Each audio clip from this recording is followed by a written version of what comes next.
subscribe to our channel and press the bell icon.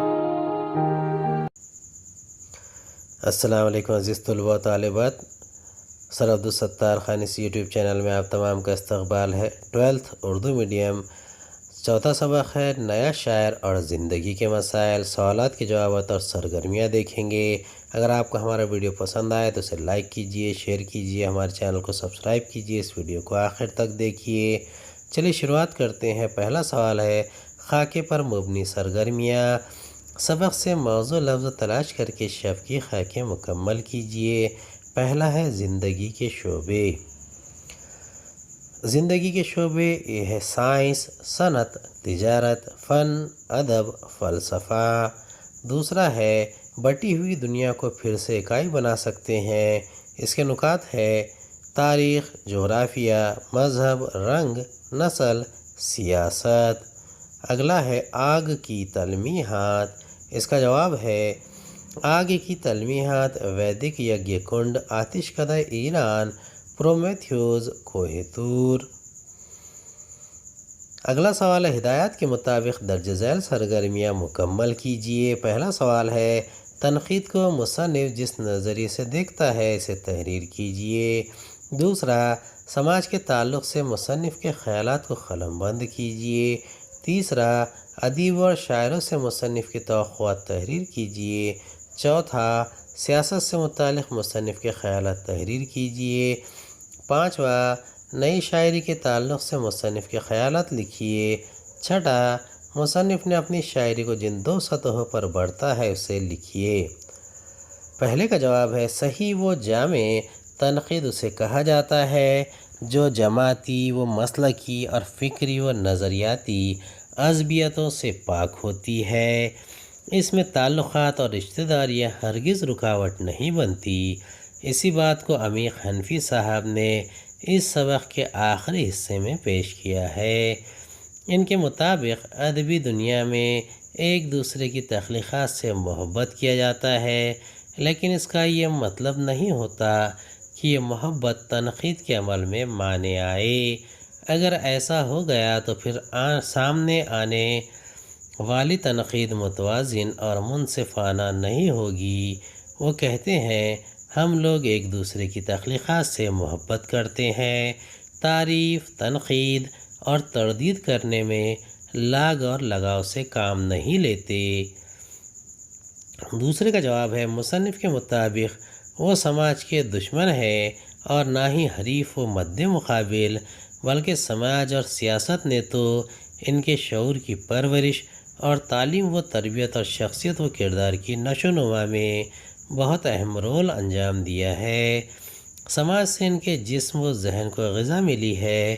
سماج کے تئیں اس قدر واضح تصور رکھنے کے باوجود عمیق حنفی اس کے اختیارات کے محدود ہونے کے قائل نظر آتے ہیں۔ وہ سماج کو اس بات کی اجازت ہرگز نہیں دینا چاہتے کہ وہ مصنف کو یا کسی اور فنکار کو مشروط کرے۔ ان کے مطابق سماج اس لیے نہیں ہے کہ وہ افراد کو نگلنے والا وحشی درندہ بن جائے اور ان کے چشم و گوش، دل و دماغ، زبان و دہن کو اپنا غلام بنائے اور انہیں کٹھ پتلیوں کی طرح نچائے۔ تیسرا سوال کا جواب ہے عمیق حنفی صاحب کہتے ہیں کہ صرف ادیب و شاعر اور دیگر فنون لطیفہ کے خلاق ہی آج کے انسان کے دل و دماغ میں ابھرنے والے جوش و جذبات کو اپنے فن کے آئینے میں دکھا سکتے ہیں۔ ایک غیر مشروط اور آزاد شعور و احساس کی روشنی باہر اور اندر کے مناظر و حالات پر روشنی ڈال سکتے ہیں۔ تاریخ، جغرافیہ، مذہب و سیاست، رنگ و نسل کے خانوں میں دنیا تقسیم ہو چکی ہے۔ ایسے میں صرف ادیب و شاعر اور دیگر فنکار ہی اسے پھر سے ایک اکائی بنا سکتے ہیں۔ چوتھے کا جواب ہے مصنف سیاست کو نہ تو حقیر سمجھتے ہیں اور نہ ہی حرام، لیکن انہیں یہ بات بھی پسند نہیں ہے کہ معاشرتی معاملات میں اس کی حصہ داری زیادہ ہو۔ وہ کہتے ہیں کہ سیاست سماج کی منتظم ہے اور بس سیاست کے اس زیادہ اختیارات مصنف کو ناگوار گزرتے ہیں۔ مضمون کی تمہید ہی میں اس حقیقت کا اظہار کرتے ہیں، ہمارے عہد کی معاشرت کا سب سے بڑا المیہ یہ ہے کہ ہماری زندگی کے تقریباً ہر شعبے پر سیاست کا غلبہ ہے۔ سائنس، صنعت، تجارت، فن، ادب، فلسفہ، مذہب، اخلاق، تعلیم، سبھی کو سیاست نے اپنا محکوم بنا رکھا ہے۔ پانچویں سوال کا جواب ہے، مصنف کے مطابق نئی شاعری اب تک بظاہر کوئی تنظیم یا تحریک کی شکل اختیار نہیں کی ہے۔ نئے شاعر کسی تحریر شدہ و مترتب اصولوں کے پابند بھی نظر نہیں آتے، کیونکہ وہ اصول کہیں بھی شعوری طور پر ارادتاً اکٹھا نہیں کیے گئے ہیں۔ نئے شاعروں کے افکار اور تخلیقات میں جو یکسانیت اور ہم آہنگی پائی جاتی ہے وہ ان کے خلوص، دیانت اور ذہنی آزادی کی سطح پر ان کے فکر و احساس کا نتیجہ ہے۔ نئے شاعر اور نئی شاعری سیاست و اہل سیاست کے لیے اعلی کار اور استحصال ہونے والی شے نہیں ہے۔ نئی شاعری نہ کوئی مستقل پیشہ ہے اور نہ ہی بھیک مانگنے کا کوئی ذریعہ۔ یہ وہ لاٹھی بھی نہیں ہے جس کی امداد سے معاشرے کے لنگڑے لولے کردار کے حامل اہل اقتدار و سیاست چلتے ہیں۔ نئے شاعروں کے نزدیک شاعری ایک مقدس فریضہ ہے جو انہوں نے غیر معلنہ طور پر اپنے اوپر عائد کر رکھا ہے۔ اعزاز و انعام ان کا مقصد نہیں ہے۔ چھٹے کا جواب ہے، عمیق حنفی جہاں شاعر کو غیر مشروط اور فکر و احساس میں آزاد دیکھنا چاہتے ہیں، وہی شاعری کو فارم، ٹیکنیک، اسٹائل اور ڈکشن سے بے پرواہ مانتے ہیں۔ ان کے نزدیک شاعری کے لیے حدود و مخصوص لفظیات پر اصرار کرنا لغویت اور نہایت گھٹیا قسم کی عصبیت ہے۔ ان کے مطابق صاف ذہن اور ایماندار و پرخلوص شاعرانہ احساس زبان و بیان اور اسلوب و حیت کی نتیجے خیز شکل کو از خود سنوار دیتے ہیں۔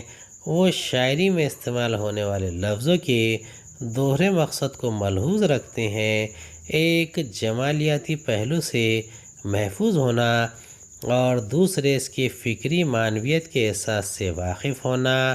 وہ اپنی شاعری میں لفظوں کا استعمال کچھ اس طرح کرتے ہیں کہ معنویت کی دوہری پرتیں بن جاتی ہے۔ ایک سطح پر ظاہری اور بصری حقائق سے لطف حاصل کیا جا سکتا ہے، اور اگر دوسری سطح تک پہنچ جائے تو اصل مقصد و مدعا اجاگر ہو جاتا ہے، جہاں خاری کے ادراک، احساس اور فکر اپنا کام کرنے لگتے ہیں۔ لفظ کی موزونیت کا مقصد حاصل ہو جاتا ہے اور اس طرح لفظ بھی رہتا ہے، علامت یا اشارہ بھی بن جاتا ہے۔ درج ذیل جملوں کی استحسانی وضاحت کیجیے۔ پہلا ہے، اکثر اہل فن بھی سیاسی پارٹیوں کے مسلک اور طریق کار کو اپنا کر اپنے ذہن و احساس کا اظہار کرنے کی بجائے ارباب بست و کشاد کی خوشنودی، اعزاز و انعام، سماجی احترام اور عزت حاصل کرنے کے لیے اپنے فن کو اعلی کار بنائے ہوئے ہیں۔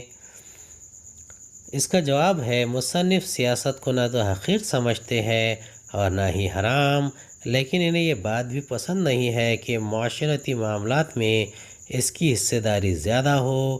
وہ کہتے ہیں کہ سیاست سماج کی منتظم ہے اور بس سیاست کے اس زیادہ اختیارات مصنف کو ناگوار گزرتے ہیں۔ مضمون کی تمہید ہی میں اس حقیقت کا اظہار کرتے ہیں، ہمارے عہد کی معاشرت کا سب سے بڑا المیہ یہ ہے کہ ہماری زندگی کے تقریباً ہر شعبے پر سیاست کا غلبہ ہے۔ سائنس، صنعت، تجارت، فن، ادب، فلسفہ، مذہب، اخلاق، تعلیم، سبھی کو سیاست نے اپنا محکوم بنا رکھا ہے۔ عمیق حنفی، شاعر و ادیب اور دیگر فنون لطیفہ کے خلاق کو غیر مشروط و آزاد شعور و احساس کا اہل قرار دیتے ہیں، لیکن انہیں یہ دیکھ کر بہت دکھ ہوتا ہے کہ یہ بھی اپنی اساسی خاصیت کو بالائے طاق رکھتے ہوئے کسی نہ کسی سیاسی مسلک و افکار سے خود کو نہ صرف وابستہ کیے ہوئے ہیں بلکہ اہل سیاست و حکمرانوں کی خوشنودی، اعزاز و انعام، سماجی احترام اور عزت حاصل کرنے کے لیے اپنے فن کو اعلی کار بنائے ہوئے ہیں۔ فنکاروں کی اس حرکت پر مصنف کو غصہ بھی آیا ہے، لیکن انہوں نے ارباب بست و کشاد اور خوشنودی وغیرہ ترکیبات استعمال کر کے بڑے صبر و ضبط کا اظہار کیا ہے، ورنہ براہ راست سیاستداں اور چاپلوسی جیسے الفاظ بھی استعمال کیے جا سکتے تھے۔ دوسرا ہے معمولات پر غور و فکر اور تحقیق کر کے سائنس آج ابوالعلوم بن چکا ہے، لیکن شعور اور احساس کی دنیا میں فنون و ادب نے سائنس کے طرز عمل کے بجائے سیاست کے سطحی طرز عمل کو اپنا کر اپنے آپ کو دوسروں کا پچھ لگو اور اعلی کار بنا کر اپنی اہمیت، وقت اور توقیر کو گھٹایا ہے۔ دوسرے کا جواب ہے، فی زمانہ سائنس اور شاعری دونوں کے پاس معمولات ہیں۔ معمولات یعنی وہ امور جو روزمرہ کی زندگی میں وقوع پذیر ہیں۔ مصنف کے مطابق معمولات پر غور و فکر اور تحقیق کر کے سائنس آج ابوالعلوم یعنی علوم کا باب بن چکا ہے۔ شعور و احساس کی دنیا میں فنون و ادب بھی یہی کارنامہ انجام دے سکتے تھے، لیکن سائنس کے برخلاف سیاست کے سطحی و غیر معیاری طرز عمل کو اپنا کر اور اپنے آپ کو دوسروں کا پچھ لگو اور اعلی کار بنا کر اپنی اہمیت اور وقت اور توقیر کو گھٹایا ہے۔ یہاں مصنف نے پچھ لگو کا لفظ استعمال کر کے شاعر اور فنون و ادب کی روش کے تئیں برہمی کا اظہار کیا ہے۔ پچھ لگو کے معنی ہے پیچھے لگا رہنے والا، مخلد، تفیلی۔ ذیل میں دیے ہوئے موضوعات پر ذاتی رائے تحریر کیجیے۔ پہلا ہے مصنف کے اپنے بارے میں خیالات کا اظہار۔ دوسرا، مصنف کے عہد کے تضادات کا احساس اسے پریشان رکھتا ہے۔ تیسرا، موجودہ سماجی پس منظر میں بڑھتی ہوئی بے خبری۔ چوتھا، سیاست اور ادب میں بیساکھیاں لگائے ہوئے نااہل نورتن بنے پھر رہے ہیں۔ پانچواں، سیانے، اوجھا، عامل، نجومی، پامسٹ، قیافہ شناس اور حاضرات کے ماہرین کا اپنے شعبدوں پر سائنس ہونے کا دعویٰ کرنا۔ پہلے کا جواب ہے، اپنے مضمون نیا شاعر اور زندگی کے مسائل میں عمیق حنفی نے اپنے عہد کی شاعری اور شاعر سے متعلق اظہار خیال کرتے ہوئے اپنے افکار و خیالات اور طرز اسلوب پر جگہ جگہ روشنی ڈالی ہے۔ سیاست سے متعلق کہتے ہیں کہ وہ اسے نہ حقیر سمجھتے ہیں نہ حرام، لیکن معاشرے میں اسے شریک غالب کا درجہ دینا انہیں گوارا نہیں۔ اسی طرح وہ سماج کے دشمن ہے نہ حریف، لیکن فکر و فن میں اس کی بے جا مداخلت انہیں پسند نہیں ہے۔ ایک جگہ کہتے ہیں کہ ان کے عہد کے تضادات ان کے احساس کو پریشان رکھتے ہیں۔ ان کے علاوہ بھی انہوں نے کئی باتوں کا اظہار بالکل واضح اور صاف طور پر کیا ہے۔ انداز بیان میں اجاگر ہونے والی بے باکی و بے خوفی قابل تعریف ہے۔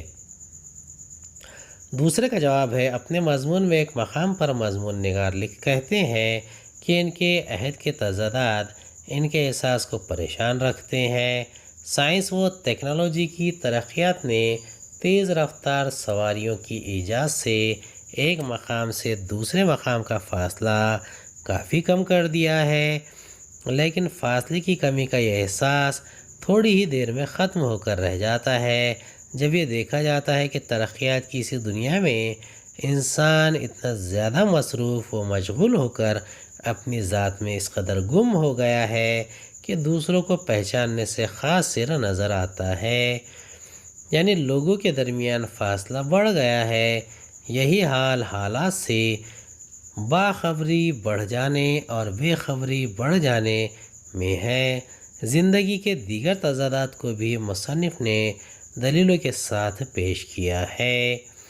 تیسرے کا جواب ہے، مصنف نے اپنے عہد موجودہ کے کئی تضادات کا ذکر کیا ہے۔ ان میں سے ایک یہ ہے کہ ریڈیو اور دیگر ترقی یافتہ ذرائع سے ہزاروں میل دور کسی مقام میں سیلاب آنے، اس میں ہزاروں کے غرق ہو جانے، بے شمار بستیوں کے تباہ ہو جانے کی خبریں فوراً ہو جاتی ہے، جبکہ اپنے پڑوس میں ہونے والے کسی حادثے کی خبر کئی روز کے بعد ہوتی ہے۔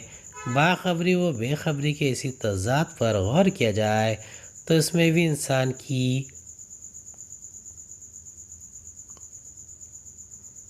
وہی مصروفیت و مشغولیت سامنے آتی ہے جو سائنسی ترقیات کی بدولت ہے۔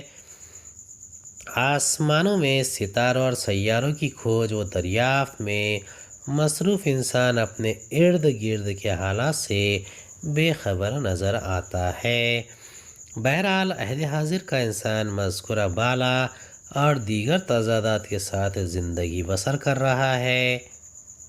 چوتھے کا جواب ہے، مصنف کے مطابق شاعر و ادیب اور دیگر فنون لطیفہ سے وابستہ فنکاروں کو غیر مشروط اور آزادہ شعور و احساس کا حامل ہونا چاہیے، لیکن برا ہو سیاست کا زندگی کے تقریباً ہر شعبے کی طرح شعر و ادب پر بھی اس کا غلبہ ہے۔ شاعروں، ادیبوں اور دیگر فنکاروں کو بھی سیاست و اہل سیاست نے اپنا محکوم اور اعلی کار بنا رکھا ہے۔ ان کی چاپلوسی کرنے اور اعزاز و انعام کے حصول میں شعراء و ادباء میں ہوڑ لگی ہوئی ہے۔ ظاہر ہے اسی کے عین مطابق نتیجہ بھی سامنے آئے گا۔ صورتحال یہ ہے کہ غیر مشروط ذہن و احساس کے علمبرداروں کی تخلیقات پسماندہ ہیں اور نقالوں، شعبدہ بازوں اور عیاروں کے جعل سازیوں کے خوب چرچے ہیں۔ اس ضمن میں میں کہنا چاہتا ہوں کہ صدیوں سے دنیا میں ایسا ہی ہوتا آیا ہے، یہ کوئی آج کا سلگتا ہوا موضوع نہیں ہے۔ پانچویں کا جواب ہے، جھاڑ پھونک کرنے کی ترغیب، جھاڑ پھونک کرنے، غیب اور مستقبل کی باتیں بتانے اور اسی قبیل کے دیگر علوم میں اپنے کو ماہر اور استاد قرار دینے والے افراد ہر دور کے معاشرے میں پائے جاتے رہے ہیں۔ جس عہد اور مقام میں سائنٹیفک رویے کی بہتات اور قدر ہوتی ہے، وہاں ان علوم اور ان کے اہل افراد کی چندہ ضرورت محسوس نہیں کی جاتی، جبکہ جاہلانہ عقائد پر مبنی علاقے و عہد میں انہیں ہاتھوں ہاتھ لیا جاتا ہے۔ مذکورہ والا سطور کی روشنی میں اصل صورتحال کا تجزیہ کرنے پر معلوم ہوتا ہے کہ جھاڑ پھونک کرنے، غیب اور مستقبل کی باتیں بتانے والے علوم وغیرہ کی ٹھوس حقیقت نہیں ہوتی۔ اتفاقاً حالات کے مطابق کوئی نتیجہ سامنے آ جانے سے ان اعمال و عقائد کو سماج و معاشرے میں جگہ مل جاتی ہے، ورنہ بالکل عین موقع پر ان عاملوں کو استعمال میں لایا جائے تو دیکھا گیا ہے کہ کوئی تبدیلی واقع نہیں ہوتی، اور انہیں اس بارے میں کہا جائے تو ادھر ادھر کی باتیں کر کے رفو چکر ہو جاتے ہیں، اور سادہ لو حضرات پھر کہیں دوسرے عامل کی تلاش میں سرگرم ہو جاتے ہیں۔ کووڈ-19 یعنی کورونا وائرس وبا کے دوران واٹس ایپ کے کئی گروپ میں یہ شوق اپیل کی گئی کہ اگر کوئی جھاڑ پھونک کرنے والا عامل گنڈا تعویذ کے ذریعے کووڈ-19 کے مریضوں کو اس بیماری سے نجات دلا سکتا ہے تو سامنے آئے، ورنہ وبا کے خاتمے کے بعد یہ نہ کہتے پھر رہے کہ میں تو ایسا کر سکتا تھا، میں تو ویسا کر سکتا تھا۔ اور ہم نے یہ دیکھا ہے کہ ایک بھی عامل وہ اوجھا اس اپیل پر لبیک نہیں کہے گا، حالانکہ اس قسم کے عاملین اور پامسٹ اپنے آپ کو، علم کو، سائنس اور عمل کو سائنٹیفک قرار دیتے ہیں، لیکن نتائج اور حالات ثابت کرتے ہیں یہ سب سوائے پاکھنڈ کے کچھ بھی نہیں ہیں۔ ہدایت کے مطابق درج ذیل قواعدی سرگرمیاں مکمل کیجیے۔ پہلا ہے، درج ذیل محاوروں اور الفاظ کو اپنے جملوں میں استعمال کیجیے۔ استحصال آنکھ بھرانا، سرگرداں، دو چار ہونا، خوشنودی، نو رتن بننا۔ پہلا ہے استحصال، ناجائز فائدہ اٹھانا۔ سرمایہ دارانہ نظام میں مزدوروں کا بہت استحصال ہوتا ہے، ان کی فلاح و بہبود پر توجہ کم کی جاتی ہے۔ دوسرا ہے آنکھ بھرانا، محاورہ آنکھوں میں آنسو بھرانا۔ ریلوے پٹری پر مزدوروں کے جان لیوا حادثے کی خبر سن کر ہر آنکھ بھر آئی۔ تیسرا ہے سرگرداں، حیران و پریشان، آوارہ۔ عوام سیاسی لیڈروں کے پیچھے سرگرداں ہوتے ہیں، جبکہ آخرکار ان کے ہاتھ کچھ بھی نہیں آتا۔ دو چار ہونا یہ محاورہ ہے، سامنا ہونا۔ مصیبت و رکاوٹ سے دو چار ہونے پر نوجوانوں کی زندگی کی حقیقت سے آگہی ہوتی ہے۔ پانچواں خوشنودی، خوشی، رضامندی۔ اللہ کی خوشنودی ہی میں آخرت کی کامیابی ہے۔ چھٹا ہے نورتن بننا، اہمیت جتانا۔ حکمرانوں کی چاپلوسی کرنے والے افراد معاشرے میں نورتن بنے پھرتے ہیں۔ دوسرا ہے ذیل کے جملوں کے طور کی شناخت کیجیے۔ پہلا ہے ریڈیو خبر دیتا ہے، میں نے خبریں پڑھی ہیں، مجھے اطلاع دی گئی۔ اسے شریک غالب کا درجہ دینا مجھے گوارا نہیں، بے شمار بستیاں تباہ ہو گئی۔ ریڈیو خبر دیتا ہے طور معروف، میں نے خبریں پڑھی ہیں، طور معروف مجھے اطلاع دی گئی۔ طور مجہول، اسے شریک غالب کا درجہ دینا مجھے گوارا نہیں، طور مجہول، بے شمار بستیاں تباہ ہو گئی۔ طور معدولہ۔ تیسرا ہے ذیل کو استفہام اقراری یا انکاری میں تحویل کیجیے۔ پہلا ہے ہمارے عہد کی معاشرت کا یہ سب سے بڑا المیہ ہے۔ دوسرا تحلیل نفسی کی علمی حیثیت ابھی مکمل نہیں ہے۔ چوتھا ٹیکنالوجی اور صنعت نے انسان کو شاہ مائٹس بنا دیا ہے۔ چوتھا یہ وہ شعلہ نہیں ہے۔ چوتھا سوال ہے سبق سے واو عطف کی تراکیب کی فہرست تیار کیجیے۔ تیسرے کا جواب ہے کیا یہ ہمارے عہد کی معاشرت کا سب سے بڑا المیہ نہیں ہے؟ استفہامیہ اقراری۔ کیا تحلیل نفسی کی علمی حیثیت ابھی مکمل ہے؟ استفہامیہ انکاری۔ تحلیل نفسی کی علمی حیثیت ابھی مکمل ہے۔ کیا ٹیکنالوجی اور صنعت نے انسان کو شاہ مائٹس نہیں بنا دیا ہے؟ استفہامیہ اقراری۔ کیا یہ وہ شعلہ ہے؟ استفہامیہ انکاری۔ واو عطف کی مثالیں ہیں بست و کشاد، اعزاز و انعام، چشم و گوش، دل و دماغ، زبان و دین، تاریخ و جغرافیہ، مذہب و سیاست، رنگ و نسل، تعلیم و تربیت۔ مادی ترقی کے نام پر استحصال و اقتدار کی جو پاگل دوڑ جاری ہے اور آخر اس کی منزل مقصود کہاں ہے؟ یعنی یہ تمام کی تمام واو عطف کی مثالیں تھی۔ امید ہے آپ کو ہمارا ویڈیو پسند آیا ہوگا۔ اگلے ویڈیو میں دوبارہ ملاقات ہوگی۔ خدا حافظ۔